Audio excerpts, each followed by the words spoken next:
ప్రజల్లో కాంగ్రెస్ పై తీవ్ర వ్యతిరేకత ఉందని కేంద్ర మంత్రి కిషన్ రెడ్డి అన్నారు. రాష్ట్రం కేసీఆర్ పాలనలో అప్పుల ఊబిలో కూరుకుపోయిందని విమర్శించారు.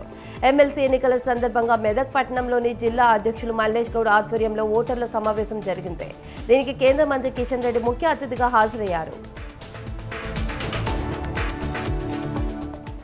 రైతుల సమక్షంలోనే రీసర్వే చేయాలని విజయనగరం జిల్లా కలెక్టర్ డాక్టర్ బిఆర్ అంబేద్కర్ అధికారులను ఆదేశించారు. సంబంధిత రైతుతో పాటు చుట్టుపక్కల రైతులను కూడా పిలవాలని సూచించారు. కొత్తవలస మండలంలో పైలట్ ప్రాజెక్టుకు ఎంపికైన ఎగు ఎర్రవాణిపాలెంలో జరుగుతున్న భూముల రీసర్వే ప్రక్రియను కలెక్టర్ అంబేద్కర్ శుక్రవారం పరిశీలించారు. తెలంగాణ ప్రభుత్వంపై బీఆర్ఎస్ వేములవాడ నియోజకవర్గ ఇన్ఛార్జ్ చల్వేడ లక్ష్మీనరసింహారావు మండిపడ్డారు. జిల్లా అధికారులు ప్రజాప్రతినిధులు ప్రజలపై కక్ష సాధింపు చర్యలు మానుకోవాలని హెచ్చరించారు. జిల్లాలో జరుగుతున్న అన్ని రకాల చర్యలపై ప్రభుత్వ విప్ స్థానిక ఎమ్మెల్యే ఆది శ్రీనివాస్ స్పందించాలన్నారు. మంచి పనులు చేస్తే తమ వంతు సహకారం అందిస్తామన్నారు. సాధారణ వార్షిక తనిఖీలో భాగంగా పామూరు సర్కిల్ కార్యాలయాన్ని కృష్ణా జిల్లా జీఐజీ అశోక్ కుమార్, ఎస్పీ గంగాధర్ రావు, డీఎస్పీ పరిశీలించారు. Pamuru circle office, Gannavaram traffic station కూడా సందర్శించామన్నారు. పామూరులో శాంతి భద్రతలు బాగానే ఉన్నాయని చెప్పారు. అయ్యంకి సచివాలయం దగ్గర భార్యాభర్తల హత్య కేసు ఒకటే మేజర్ కేసు అని, మిగతావన్నీ సింపుల్ కేసులే అన్నారు. తెలంగాణ రాష్ట్రంలో 12,30,000 ఎకరాలకు సాగునీరు అందించేందుకు కేవలం 1,200 కోట్లు ఖర్చు చేస్తే సరిపోతుందని మాజీ మంత్రి నిరంజన్ రెడ్డి అన్నారు. శుక్రవారం వనపర్తి జిల్లా కేంద్రంలో ఏర్పాటు చేసిన సమావేశంలో సాగునీటిపై మాట్లాడారు ఆయన. తమ పాలనలోనే జలాశయాల నిర్మాణం ఎక్కువగా కొనసాగింది. రైతుల సంక్షేమం కోసం నిరంతరం అన్ని విధాలుగా కృషి చేస్తామన్నారు. శ్రీశైల క్షేత్ర ఉత్తర ద్వార సన్నిధి ఉమామహేశ్వర సన్నిధిలో గత 21 సంవత్సరాలుగా వనపర్తి ఎమ్మెల్యే మేఘారెడ్డి దంపతులు అన్నదాన కార్యక్రమం నిర్వహిస్తున్నారు. శివరాత్రి పర్వదినాన్ని పురస్కరించుకుని శివమాల ధారణ చేసి పాదయాత్ర చేసే స్వాములకు అన్నదానం నిర్వహిస్తుంటారు. ఉమామహేశ్వరుడి క్షీరాభిషేకం, జలాభిషేకం, పుష్పాభిషేకాలు, ప్రత్యేక పూజలు చేశారు.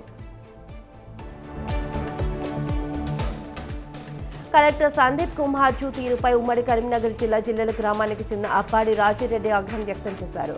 తనపై కలెక్టర్ అక్రమ కేసు నమోదు చేయించాలని మండిపడ్డారు. తాతల నాటి నుంచి దున్నుకుంటున్న భూమిపై అక్రమ కేసు పెట్టి లోపలేయించాలని ఆవేదన వ్యక్తం చేశారు. పేద కుటుంబం నుండి వచ్చిన తనకు పేదల కష్టాలు తెలుసని ఎమ్మెల్యే పాసం సునీల్ కుమార్ అన్నారు. తిరుపతి జిల్లా గూడూరు పట్టణంలోని డిఆర్డబ్ల్యూ కళాశాలలో ఏపీ స్కిల్ డెవలప్మెంట్ కార్పొరేషన్ ఆధ్వర్యంలో నిరుద్యోగ యువతకు జాబ్ మేళా నిర్వహించారు. ఈ జాబ్ మేళాకు వివిధ ప్రాంతాల నుండి నిరుద్యోగులు హాజరయ్యారు. పలు కంపెనీల ప్రతినిధులు, అభ్యర్థులు సర్టిఫికెట్లు పరిశీలించి వారితో మాట్లాడారు.